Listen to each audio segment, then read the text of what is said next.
Halo everyone, hari ini kita akan mulai seri belajar desain grafis untuk pemula. Bersama saya Agus, di video kali ini kita akan mulai membahas yang namanya Fundamental of Graphic Design. Jadi kita akan mulai belajar dari mulai dasar-dasar desain grafis itu sendiri, yang membentuk suatu karya atau desain. Oh ya, sebelum kita masuk ke videonya, buat teman-teman yang baru bergabung di channel ini, saya ucapkan selamat datang. Kalian sedang ada di seri belajar desain grafis untuk pemula. Jadi buat kalian yang pengen belajar desain grafis dari nol atau dari awal, silakan langsung saja subscribe channel ini, karena di channel ini kita akan banyak sekali ngebahas seputar dunia desain grafis dan juga teknologi informasi. Dan jangan lupa nyalakan juga lonceng notifikasinya supaya kalian nggak ketinggalan kalau ada update terbaru di channel ini. Buat kalian yang baru bergabung juga, saya sarankan untuk tonton video tentang bagaimana tips belajar desain grafis dengan cepat di sini mungkin, supaya kalian punya pemahaman yang kuat untuk belajar desain grafis ke depannya. Dan di video kali ini, aku gak bakalan langsung masuk ke software atau membuat suatu tutorial, karya, atau desain. Tapi di video kali ini, kita akan lebih membahas mengenai teori-teori dasarnya dulu, supaya kalian mempunyai fondasi yang kuat untuk belajar desain grafis ke depannya. Jadi buat teman-teman yang udah nggak sabar, sabar aja dulu. Stay tune aja di video ini, tonton sampai habis. Aku akan bahas dari mulai yang pertama, itu ada pengertian desain grafis itu sendiri, lalu aku akan lanjutkan ngebahas tentang elemen desain grafis, prinsip desain grafis, ada komposisi dan layout dari desain grafis. Oke, supaya nggak lama-lama, kita langsung saja ngebahas tentang pengertian desain grafis itu sendiri. Karena pepatah mengatakan, tak kenal maka tak sayang. Jadi kalian harus kenalan dulu nih sama si pengertian desain grafis. Pengertian menurut Wikipedia yang aku kutip pada tanggal 21 Oktober 2020, katanya desain grafis atau rancangan grafis itu adalah proses komunikasi menggunakan elemen visual, seperti tipografi, fotografi, serta ilustrasi yang dimaksudkan untuk menciptakan persepsi akan suatu pesan yang disampaikan. Bidang ini melibatkan proses komunikasi visual dan desain komunikasi. Oh ya, aku pakai pengertian yang sederhana aja supaya kalian lebih gampang dalam mencerna atau memahaminya. Tapi buat kalian yang pengen pengertian yang lebih baku, kalian bisa lihat aja di sini ya. Atau mungkin aku coba bacakan aja deh. Ini pengertian menurut Pak Dr. Ian Mulyana dan kawan-kawan yang aku kutip dari bukunya yang berjudul Buku Ajar Desain Grafis dan Multimedia. Jadi katanya tuh desain adalah suatu proses dan kegiatan dalam rangka menghasilkan suatu produk yang baru, yang berbentuk rancangan, prototipe, atau purnarupa. Jadi desain grafis itu adalah suatu proses menciptakan suatu pesan baru yang terdiri dari teks dan ilustrasi pada segala permukaan. Pokoknya kesimpulannya adalah, desain grafis itu adalah seni yang komunikatif untuk mengkomunikasikan maksud dan tujuan menggunakan elemen visual yang terdiri dari susunan teks, ilustrasi, dan elemen-elemen desain grafis lainnya. Jadi, di zaman serba digital saat ini, pekerjaan desain grafis sangat luas karena hampir semua aspek digital membutuhkan tenaga desainer grafis. Perusahaan sangat sekali membutuhkannya, jadi kalian gak rugi kalau belajar desain grafis saat ini. Karena dengan desain grafis, mampu memecahkan masalah-masalah yang ada terhadap penyampaian informasi yang lebih komunikatif dan menarik. Jadi desain grafis itu harus mampu menyampaikan maksud dan tujuan yang jelas kepada sasaran audiensnya. Ada beberapa hal yang harus kamu perhatikan dalam membuat suatu karya desain grafis. Itu yang pertama, bagaimana cara kamu supaya membuat suatu desain yang menarik perhatian. Lalu bagaimana supaya target audiens kamu atau sasaran kamu itu mau membaca informasi yang disampaikan lewat media visual itu sendiri. Berbicara desain grafis, itu ruang lingkupnya sangat luas sekali. Kalian bisa lihat di sekeliling kalian, dari mulai packaging atau kemasan produk, atau mungkin dari logo handphone kalian atau laptop kalian yang saat ini sedang kalian pakai, itu merupakan bagian dari desain grafis. Pokoknya desain grafis itu ada di mana-mana, everywhere is graphic design. Kalian bisa temui di poster, web design, pokoknya di mana-mana ada graphic design.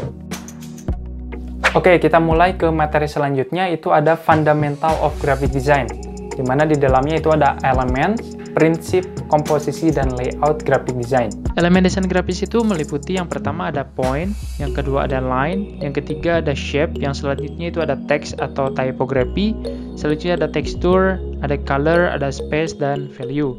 Sedangkan untuk prinsip desain grafis itu sendiri meliputi yang pertama ada balance, yang kedua ada dominasi dan priority, ada simplicity, ada contrast, ada harmony, dan unity.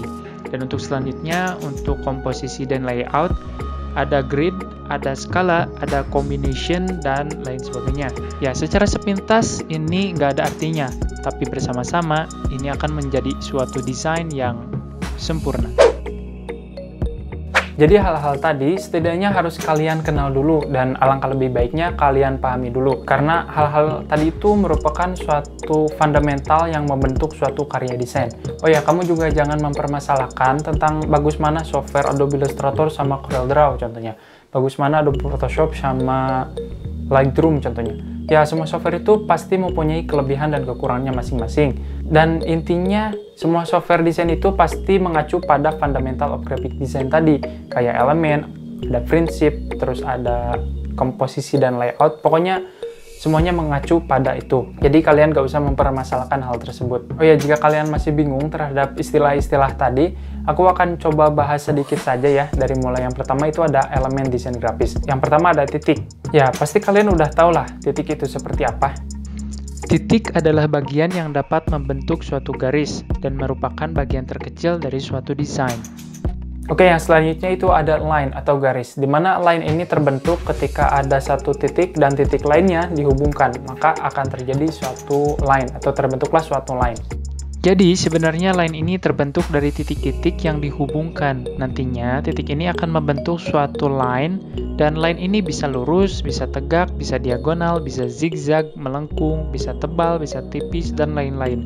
Pokoknya kalian bisa variasikanlah sesuai imajinasi kalian. Lalu yang ketiga ada shape. Shape ini nantinya akan banyak sekali kalian gunakan di dalam membuat suatu karya desain. Jika dilihat, shape ini terbentuk dari kumpulan garis-garis yang saling bersambung, yang membentuk suatu objek tertentu. Jadi sebenarnya shape ini dasarnya adalah garis. Shape dibagi menjadi dua, ada shape 2 dimensi dan shape 3 dimensi. Dan untuk shape 2 dimensi bisa kalian lihat di sebelah kanan layar Anda. Dan untuk shape 3 dimensi, dia itu adalah shape yang memiliki ruang. Yang selanjutnya ada space atau ruang, di mana ruang itu terbagi menjadi dua dalam dunia desain grafis. Ada ruang positif dan ruang negatif.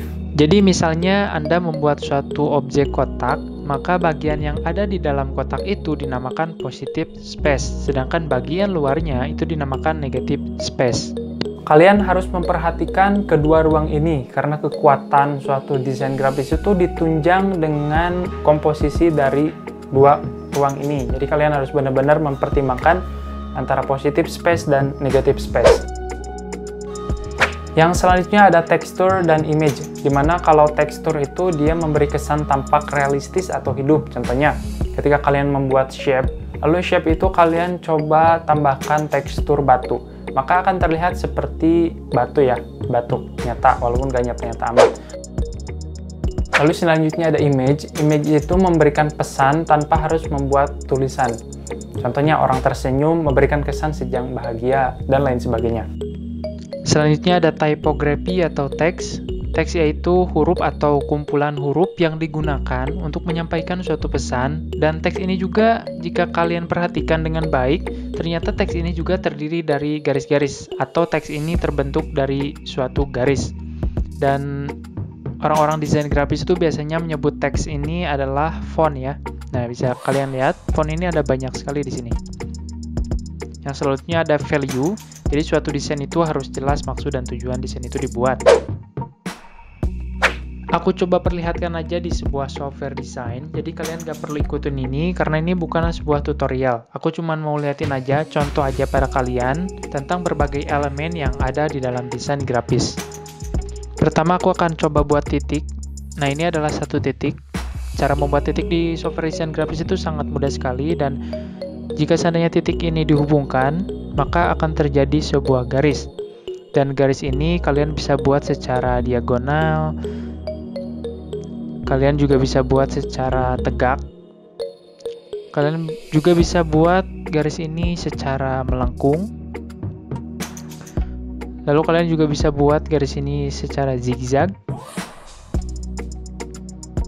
Dan kamu juga bisa buat garis ini tebal, tipis, pokoknya intro lah sesuai imajinasi kalian. Oke, selanjutnya kita bahas prinsip dari desain grafis itu sendiri. Yang pertama ada balance atau keseimbangan. kalian harus benar-benar memperhatikan komposisi penggunaan elemen-elemen tadi, karena hal itu merupakan suatu hal yang dapat mempengaruhi bagus atau tidaknya suatu karya desain kalian. Yang selanjutnya ada dominance dan priority. Kalian juga harus menentukan apa yang harus mendominasi suatu desain tersebut, apa prioritas desain tersebut, karena nantinya itu akan menjadi pesan utama dari desain kalian. Selanjutnya ada harmoni, di mana dalam harmoni ini harus menyelaraskan antara kesatuan dan keseimbangan dalam suatu desain. Selanjutnya ada unity atau kesatuan, di mana dengan unity ini adalah bagian yang menyatukan elemen-elemen desain grafis tadi yang nggak ada artinya menjadi suatu bentuk baru yang memiliki arti atau informasi yang dapat dibaca atau dilihat oleh audiens atau sasarannya. Kalau aku ibaratkan seperti halnya motor lah. Motor itu mempunyai ban, mempunyai jok, mempunyai pegangan. Nah, kalau dipisah-pisah itu nggak ada artinya, tapi ketika disatukan, terbentuklah suatu motor yang dapat digunakan oleh setiap orang. Yang selanjutnya ada kontras. Kontras itu menggabungkan semua prinsip di atas, kecuali harmoni, di mana prinsip ini bertujuan untuk memvisualisasikan suatu pesan melalui proposisi ruang di halaman. Contohnya, menempatkan objek manusia yang sedang tersenyum dengan proposisi yang cukup besar untuk memvisualisasikan pesan bahagia kepada audiens atau target yang membacanya. Selanjutnya kita bahas komposisi dan layout. Komposisi dan layout ini aku gak bakalan terlalu banyak dibahas. Intinya komposisi itu adalah keseluruhan isi yang ada dalam suatu desain kalian. Dan layout itu adalah satu tata letak ya. Jadi simpelnya gini, bagaimana kalian menata elemen-elemen tadi supaya enak dilihat gitu. Dengan memperhatikan aturan-aturan seperti rasio dan grid dan lain sebagainya. Ya, mungkin video kali ini sampai sini dulu ya. Kita lanjut minggu depan supaya videonya nggak terlalu panjang. Jadi buat kalian yang udah nggak sabar buat ngedesain, sabar aja dulu, kita pahami dulu teori-teorinya dari awal. Supaya kalian punya fondasi dan pemahaman yang kuat di dalam dunia desain grafis. Dan jangan lupa like video ini bila kalian suka, komen di bawah bila kalian punya pertanyaan tentang desain grafis atau apapun itu. Share juga video ini ke teman-temannya yang pengen belajar desain grafis dari awal. Jangan lupa subscribe karena subscribe itu gratis dan nyalakan lonceng notifikasinya supaya kalian gak ketinggalan kalau ada update terbaru di video ini. I hope you like this video, stay class and bye-bye.